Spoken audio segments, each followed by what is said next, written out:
все время делают замечания: Валентина, у вас живот появился, вы беременна? Я говорю: нет, это ракурс такой, платье такое. 10 очень классных комментариев приходит, и один такой не очень, да.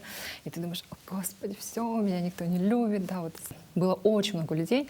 Я сидела, просто смотрела на них и думала: ну, они же как-то здесь живут, они же здесь как-то зарабатывают. И, собственно, почему не я? Соответственно, только через этот бесплатный инструмент я наработала, наверное, 137 тысяч подписчиков, ну, только за счет вот полезности. Даже есть такое, что заводят отношения ради блога. Демонстрация каких-то своих счетов, да. Вот я покаталась на какой-то крутой машине. Зачем вот эти истории? Я бы могла, наверное, не показывать это всего, но людям это интересно, да. Ты не боишься, что эта история может закончиться? Ну, закончится, значит, закончится.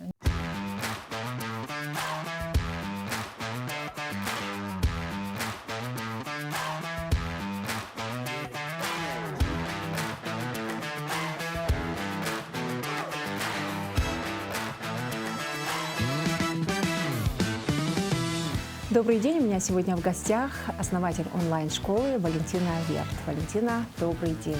Добрый день, Анна. Валентина Верт, основатель онлайн-школы, эксперт по налогам и бухгалтерии.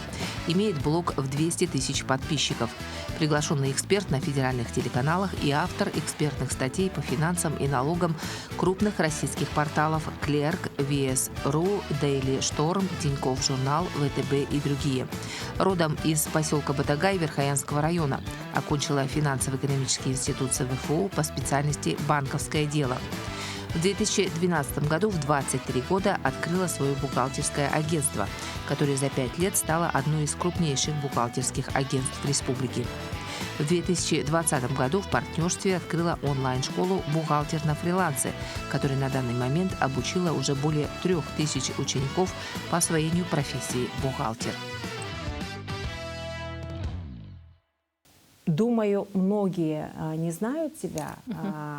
Познакомь с собой, где ты училась, где ты выросла, училась ли ты в Якутском университете? Да. Всем здравствуйте. Спасибо большое, Анна, что пригласили. Да, меня зовут Валентина. Я вообще сама родом из Верхоянского района. То есть я выросла в поселке Батагай, закончила там школу и, собственно, после школы поступила в финансово-экономический институт по образованию. Ну, то есть по образованию я банкир. Я заканчивала банковское дело. Собственно, после университета, точнее даже после 4-го курса, я пошла работать в аудиторскую компанию, уже бухгалтером. Да, это была аутсорсинговая компания, и, собственно, проработала я там 3 года наемным сотрудником, бухгалтером, и мы обслуживали вообще все компании, все разные компании, и за 3 года я наработала очень хороший, большой опыт бухгалтера, и, собственно, в 2012 году я уже открыла свое дело, свою компанию здесь, в Якутске.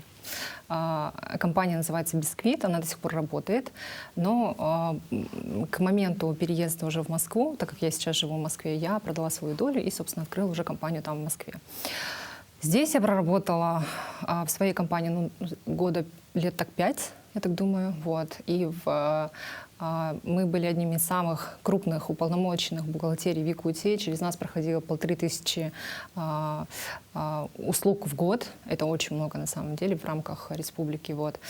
И в какой-то момент, мне стало тесно. Я подумала, а почему бы и нет? Да, то есть в тот момент, уже в 2017 году, наверное, я уже часто начала ездить в Москву, обучаться. Я понимала, что чтобы постоянно быть в развитии, необходимо постоянно учиться.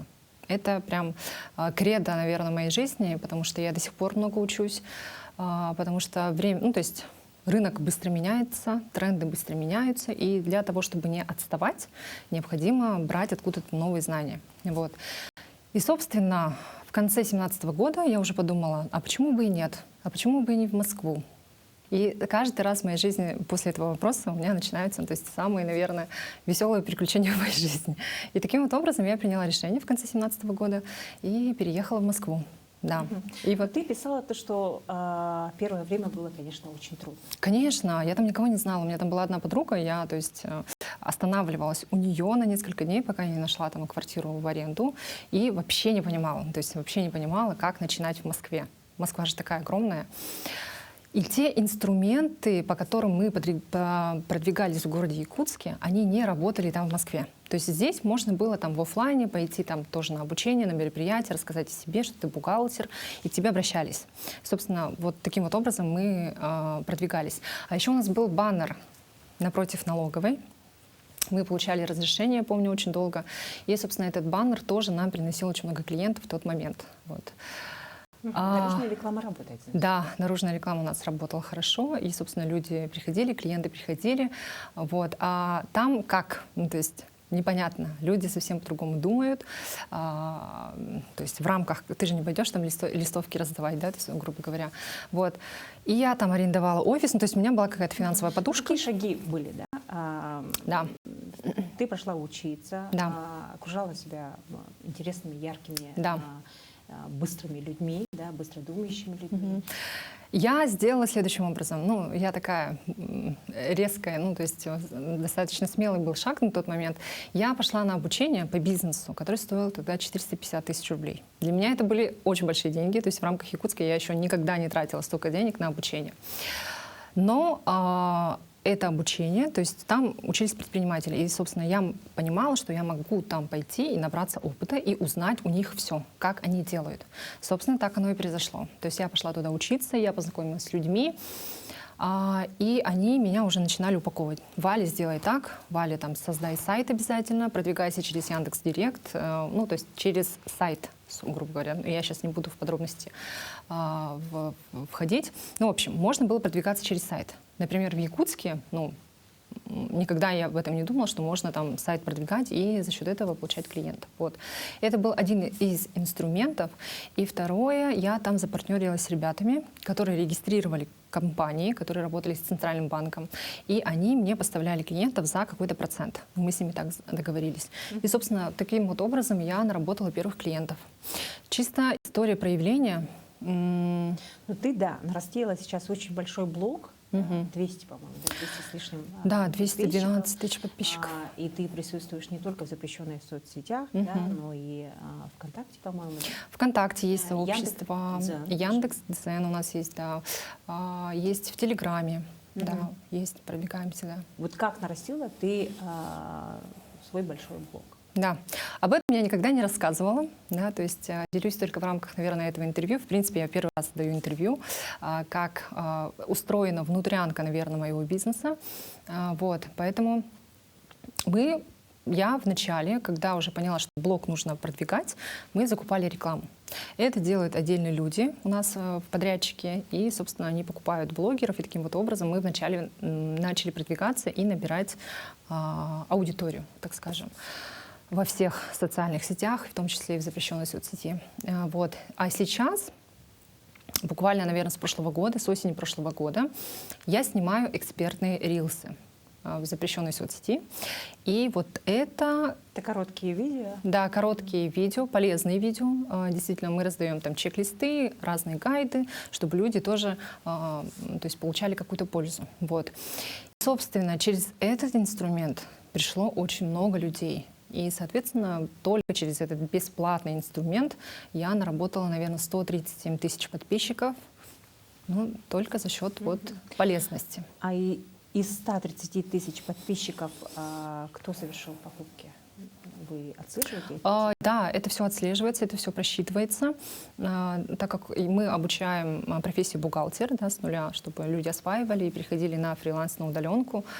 Наверное, ну, точно не скажу, но именно с этой аудитории, да, у нас покупают. Обратная связь хорошая? Обратная связь хорошая. Это высчитывают у нас отдельные люди, аналитики, которые смотрят, сколько людей приходит, сколько людей подписывается, из них кто попадает на наши бесплатные мероприятия. Это все тоже просчитывается у нас. И, собственно, оттуда, да, идут, конечно же, продажи. Тебя приглашали даже в качестве эксперта на Первый канал. Да, 2 раза я выступала на Первом канале. Но это тоже получилось так совершенно случайно. Моя подруга, она тоже выступала на «Россия-24», Марина. И, собственно, говорит, на Первый канал ищут эксперта, кто бы мог помочь рассчитать пенсии, бухгалтерии, ну, все, что связано с налогами и страховыми взносами. Я согласилась. Это был такой стресс.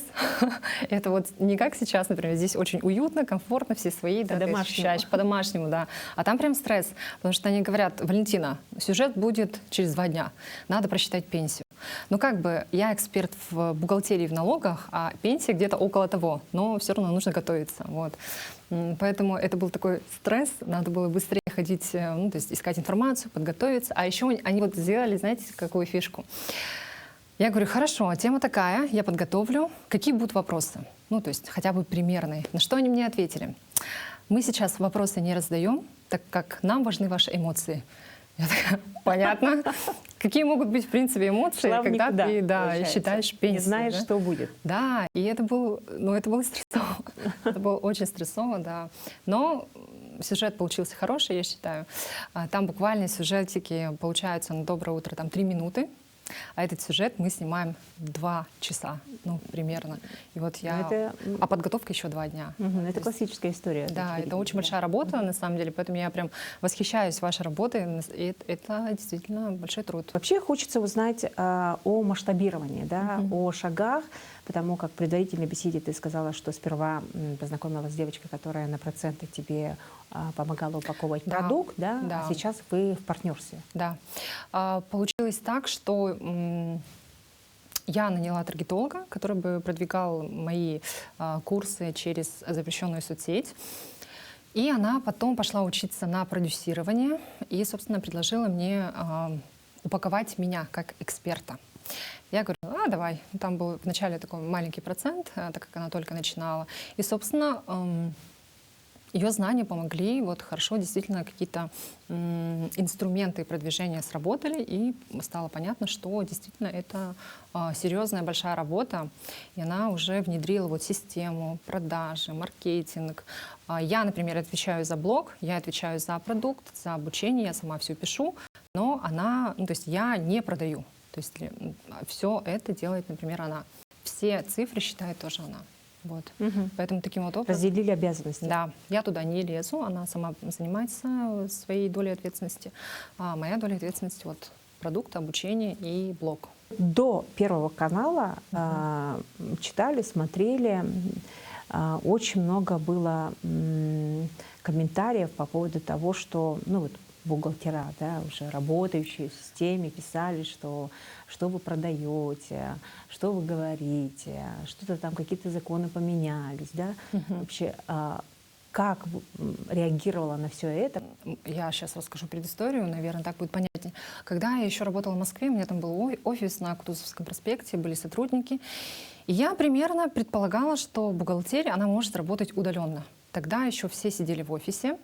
И я в качестве эксперимента, это был 2019 год, начала искать нового бухгалтера, но уже удаленно из другого города. Я помню, я очень много собеседований тогда проводила, и бухгалтеры все недоумевали. Да, они говорили: как можно работать на удаленке, как я буду работать без бумаг. Мне нужно там видеть эти счета, акты, чтобы заносить это все в программу, мне нужно ходить в офис. Нет, удаленка — это как бы, ну, то есть это странно, да, то есть, ну, возможно, что в 2019 году действительно это было, то есть что-то новое, да, непонятное в тот момент, но когда наступила пандемия, все вынужденно ушли на удаленку. Все поняли, что возможно. Да, и именно профессия бухгалтера почему-то очень хорошо трансформировалась в удаленную профессию. Ну, то есть у нас ничего, ну, то есть у нас, как сказать, качество работы не поменялось, услуги как бы оказывались, бухгалтерия закрывалась, и, собственно, а что, так можно было? Ты можешь сказать, что ты единственная, кто продвинул эту идею на Россию? Я думаю, что да, потому что на сегодняшний день у нас самая крупная онлайн-школа по профессии удаленный бухгалтер. Это правда. Вот. И после пандемии стало понятно, что это возможно. Вот. Но до сих пор у нас, конечно, остаются бухгалтеры, так скажем, старого, да, поколения, которые хотят работать в офисе. Да, бухгалтерия будет в офисе, но только в крупных компаниях. Сейчас такой тренд мировой, да, то есть что все равно все уходит на удаленку, и бухгалтерия уходит на удаленку в первую очередь.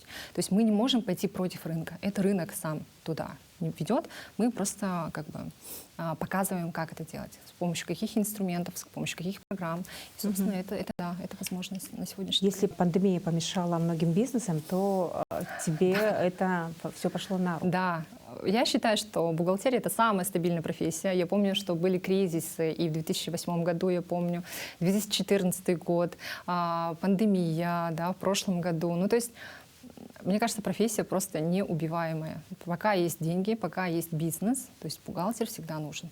Тем более с нашими текущими законами, то есть там очень много нюансов в каждом виде деятельности, поэтому без человеческого фактора, без бухгалтера тут точно не обойтись. Ты не боишься, то, что эта история может закончиться? Ну, закончится, значит закончится, ничего страшного. Есть ли у тебя второй сценарий твоего развития? Нет, вот я, то есть я не зацикливаюсь на плохих вещах, да, что может быть. Я вижу то, что есть сейчас и в перспективе может быть. И, собственно, пока оно есть, я это делаю. Собственно, а как потом я распоряжусь своими личными финансами, куда вложу, куда инвестирую, это уже зависит от меня. В какой бизнес, в какое направление и так далее. И единственное, что мы делаем, это тестируем возможности продвижения. То есть, чтобы не зависеть от одного канала продаж. Основной канал продаж, сейчас на сегодняшний момент, это запрещенная соцсеть. И, собственно, чтобы от этого не зависеть, мы ищем другие каналы продаж. Пока у нас хорошо получается. Поэтому, если вдруг опять что-то случится, я думаю, что возможности у нас точно есть. У вас команда основных это вот 2 человека. Основатели, да, как партнеры, да, у нас 2 человека. И получается, сколько в команде у вас человек? На сегодняшний день 40 человек. Ну, они работают тоже как на фрилансе, наши подрядчики, но, в принципе, они занимаются только нашим проектом. Вот, в команде, да, сейчас на сегодняшний день 40 человек уже. Большая команда. Когда ты наращиваешь свой бренд, отвечаешь лицом, да, получается, ты уже как личный бренд, как проект, выходишь в сеть, сложно ли уследить за всем? Потому как образовательный курс, прокачка, продвижение на других людях, да, и обратная связь, да, те же комментарии. Да, ну, у нас есть руководители отделов, например, есть руководитель продукта. Она конкретно отвечает за обратную связь. Она видит, что нужно, например, ученикам, какие отзывы они пишут. Если есть какие-то негативные отзывы, мы обязательно это проверяем. То есть проверяем на конструктивность. Либо это вкусовая критика, либо конструктивная. Если она действительно есть, то мы быстренько исправляем, чик-чик, и как бы идем дальше. Если вкусовая какая-то критика, что вот, у меня нет времени, поэтому я вам поставил там 5 баллов из 10, ну, что мы здесь поделаем, поэтому мы идем дальше. Вот, за этим всем следят очень внимательно наши руководители отделов. Конкретно... Были случаи возврата средств? Конечно, были. Это нормально в рамках онлайн-школ, в рамках 5% возврат, это нормально. Вот поэтому всякое может случиться у людей, там что-то случилось в семье, либо они передумали, это все рассматривается, все официально, через заявление, через реквизиты все возвращается. А курс не понравился? Верните мне. У нас есть договор оферты, где все прописывается. Если человек просмотрел курс, то есть по закону мы со своей стороны все, что было говорено, предоставляем. Это курсы, это знания, это кураторы, это наставники. То есть у нас же большая команда, которая все помогает делать. Вот, поэтому это все рассматривается индивидуально.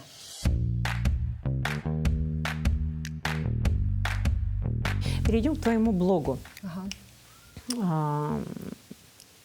Ты есть проект. Мы смотрим как телевизионщики, да, как журналисты, как ты все это снимаешь, зашла в кафе, поставила телефон, заходишь заново, садишься за стол. Ну, монтаж, да, мы смотрим монтаж и технические вот эти моменты. Возможно, простой обыватель это не знает, да, им кажется, что все красиво, гладненько все проходит. А мы смотрим как исходный материал, как это все делается, да, и потом все это монтируется, накладывается звук, либо просто без звука идет, да, текст какой-то заготавливается. И это очень такой объемный процесс работы получается. Каждый день монтировать вот эти сторисы, да, истории, каждый день придумывать какой-то инфоповод, мини-сериал, да, и плюс твое окружение, да, тоже становится частью этого сериала. Да. Подписываются ли какие-то там устные соглашения с этими людьми,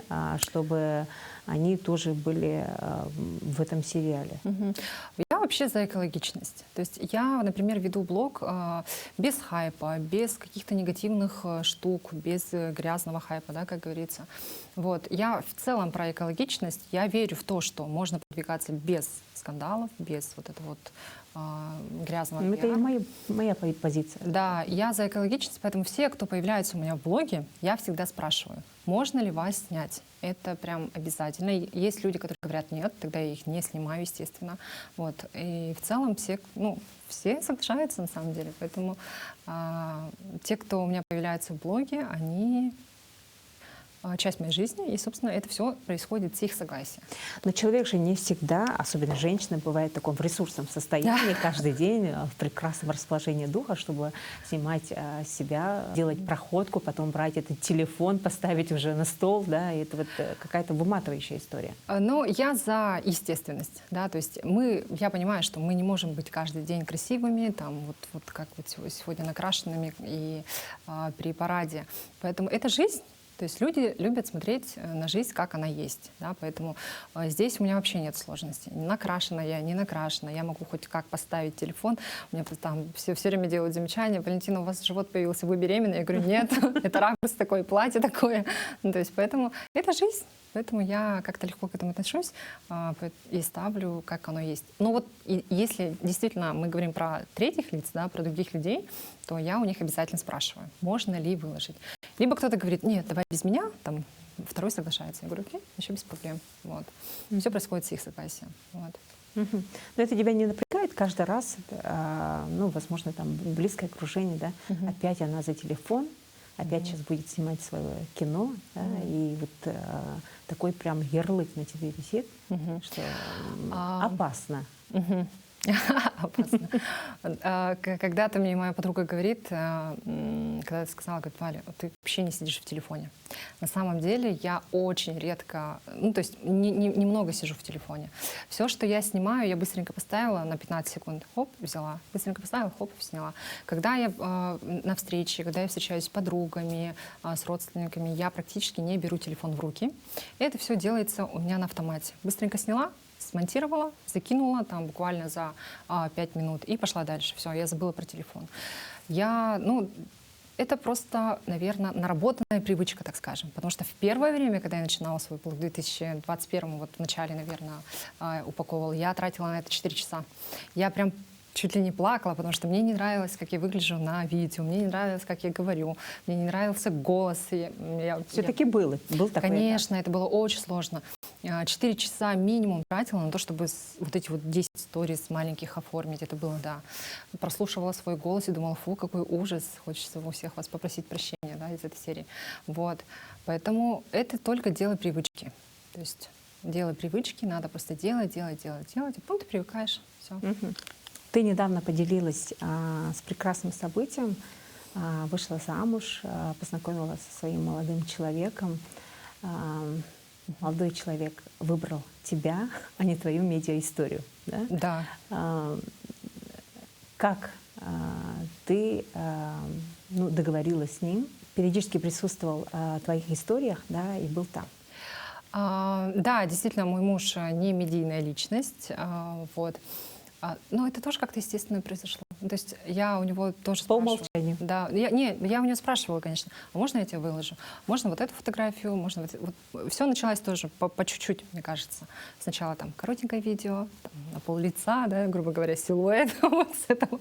Он потом все больше и больше и больше, и как бы он сам тоже привыкал к этому. Но не против. Я не скажу, что я его очень много показываю в блоге, нет, все-таки блог крутится вокруг меня, но тем не менее, это же часть моей жизни, поэтому он появляется периодически, да, в моем блоге, но он не против. И я всегда ему показываю. Со стороны выглядит это как стратегия, потому как, да, в продажах и в продвижении, в стратегиях всегда говорится «удивляй», давай своей аудитории что-то новое. Каждый раз, да, новую вкусную еду, да, новые вкусные эмоции, интересные. И очень многие в блогах даже есть такое, что заводят отношения ради блога. Да. Нет, такие это- случаи есть. Возможно, да, возможно. Но это точно не моя история. Опять-таки, я за экологичность. Я как бы и без отношений очень долго была, и это все показывала, как бы это все, ну, как бы нормально. Я показываю только то, что реально происходит в моей жизни. То есть не блог первичен, а моя жизнь первична. И вокруг моей жизни уже крутится мой блог. То есть вокруг моих событий я упаковываю свой блог. Именно так это работает, а не наоборот. То есть я делаю им какой-то там повод, чтобы там снять блоги. Нет, так не работает. Мгм. Ты стратегию сама пишешь. Господи, наверное, да, потому что это все происходит само собой уже, наверное. Потому что ты знаешь, как подать информацию определенной аудитории, чтобы им было понятно в первую очередь, да, чтобы всегда была законченная история, чтобы был какой-то сторитейл, выводы и так далее. Это тоже нарабатывается с опытом, и чтобы было в первую очередь понятно аудитории, ты это именно так и показываешь. Мгм. А тексты, вот это все сама пишешь.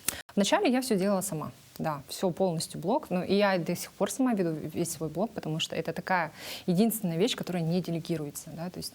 Но есть копирайтер, который мне помогает это все писать. Я пишу там: Лиза, вот у меня будет сегодня такой план, так, и она это все может сделать, ну, перевести в текстовый формат.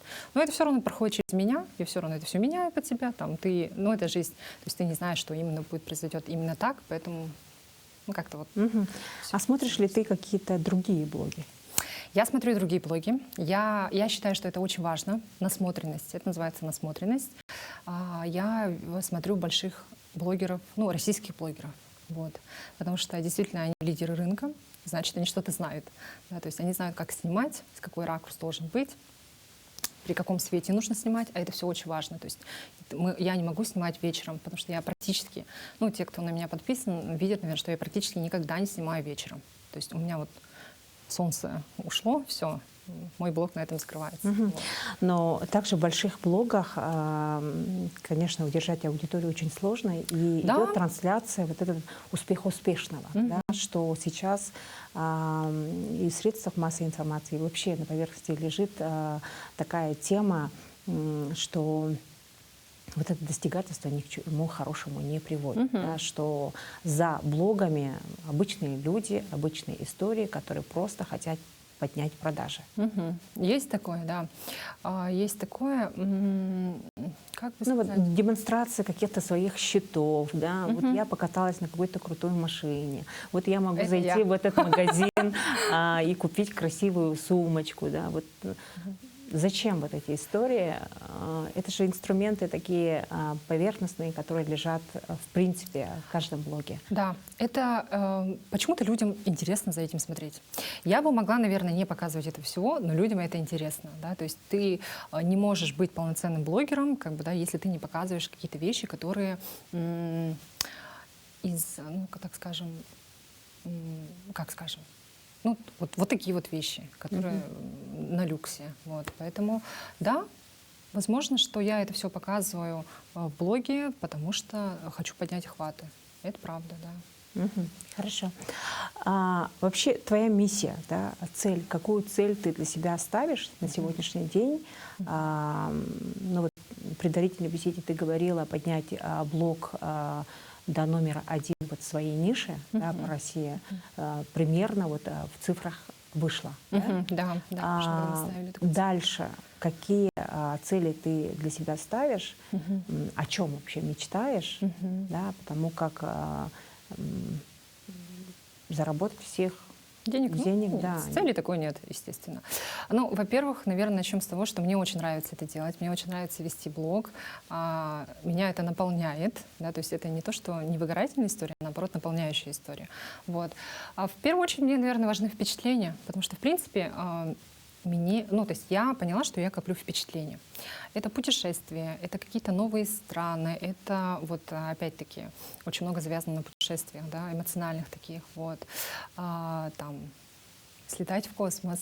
Да. У меня есть такая цель, я на самом деле даже подсознательно берегу свое здоровье, то есть я очень хорошо слежу за своим здоровьем, потому что там, когда я уже буду на определенном этапе я смогу там полететь в космос, потому что сейчас уже летают в космос, по сути, вот.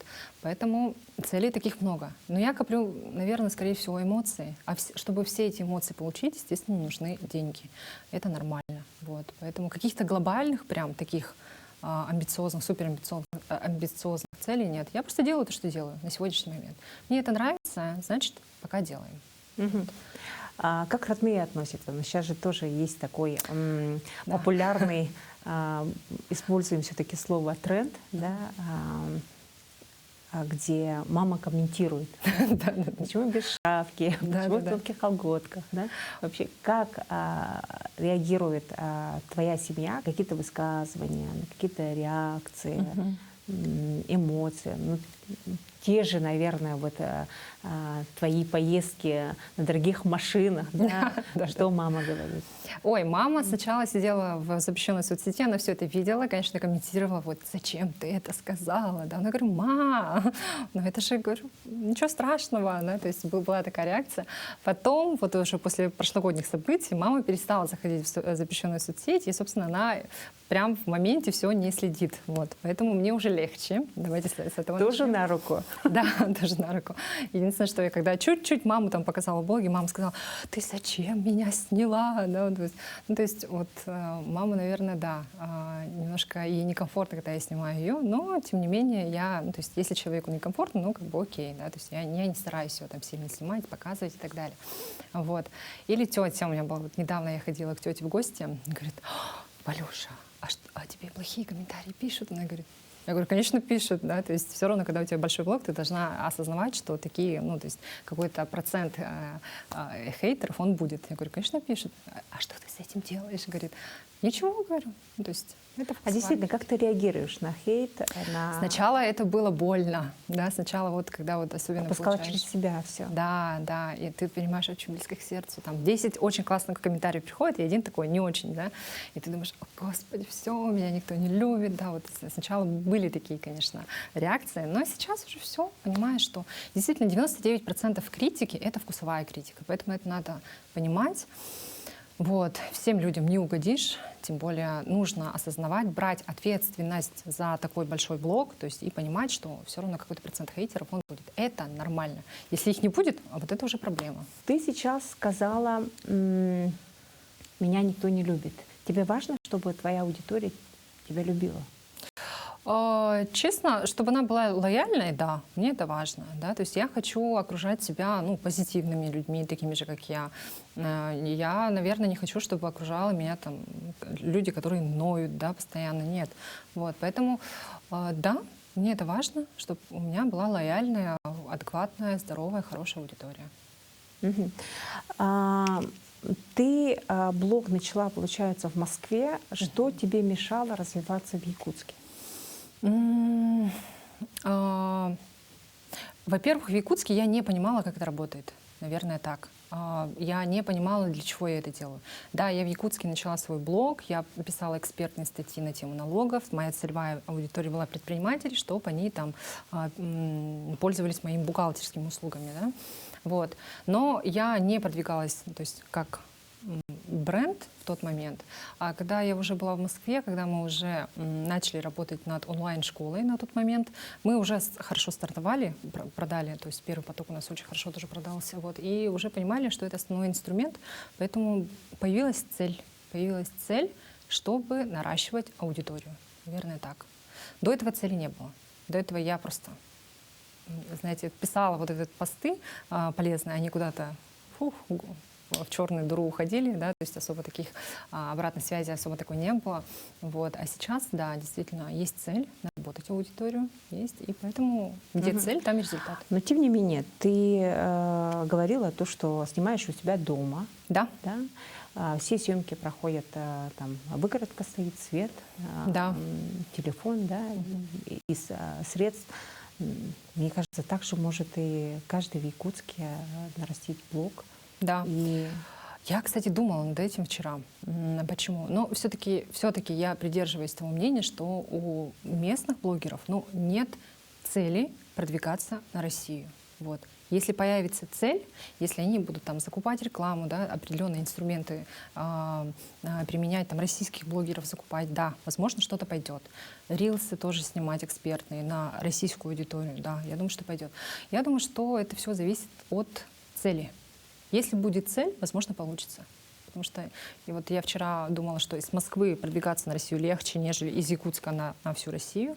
Но это такая... Очень хороший кейс, вот после тоже вчерашнего разговора, панда Саха. Вот, мне муж вчера вспомнил. Так есть, говорит, панда Саха. Панда Да, Саха, да. который нашел вот этот уникальный ход, да, попал в тренд, что его не только по России узнают, но и перенимают и делают перепосты и в Китае, и на Тайване, и в Таиланде. Весь азиатские страны забрали его видео. Вот. Мы вчера тоже вспомнили, мы даже обсуждали это с мужем. Вот мы вчера вспомнили, что есть панда Саха, да, есть такой прецедент. Но это очень круто, значит, это работает. Если это работает. Действительно, я, например, записываю свои рилсы из квартиры.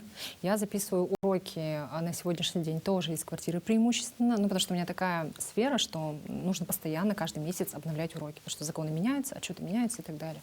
Вот. Поэтому будет цель, я думаю, что будет результат. Да, самое главное — задаться целью. Да, и бить в одну точку. Самый главный совет, который бы ты бы хотела дать нашим телезрителям, которые, возможно, хотят масштабироваться, продвинуть свой бизнес, себя на куда большую аудиторию? Не распыляться и сконцентрированно в одну стратегию бить, то есть в одну точку.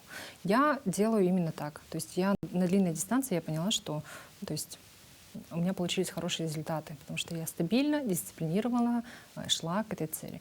То же самое по рилсам. Когда я снимаю рилсы, я это делаю постоянно. То есть я не забрасываю, я постоянно записываю эти рилсы, и за счет этого приходит аудитория. Я очень вижу, что очень многие распыляются. Сначала один проект, потом второй проект, потом, не получилось, и следующий проект, когда как они даже не попробовали весь потенциал этого проекта. Вот, поэтому необходимо бить в одну точку. Если вы занимаетесь одной деятельностью, если она вам нравится, то будьте лучшим в этом. Вот, добивайте, смотрите и пробуйте все инструменты, тогда точно получится. Какой мудрый совет ты услышала в своей жизни или последние месяцы? Ну, наверное, слушать себя. То есть все исходит из тебя, не извне, как многие предполагают, да, а именно из тебя. Поэтому нужно делать именно то, что подходит именно вам. В этом заключается индивидуальность, и это вот самое ценное, что может быть. Вот, я считаю так. Спасибо большое, Валентина, за интересную беседу. Очень надеемся, что твои советы, твоя история будет мотивацией и стимулом для роста всех наших телезрителей. Спасибо вам большое. Мне было очень приятно поделиться.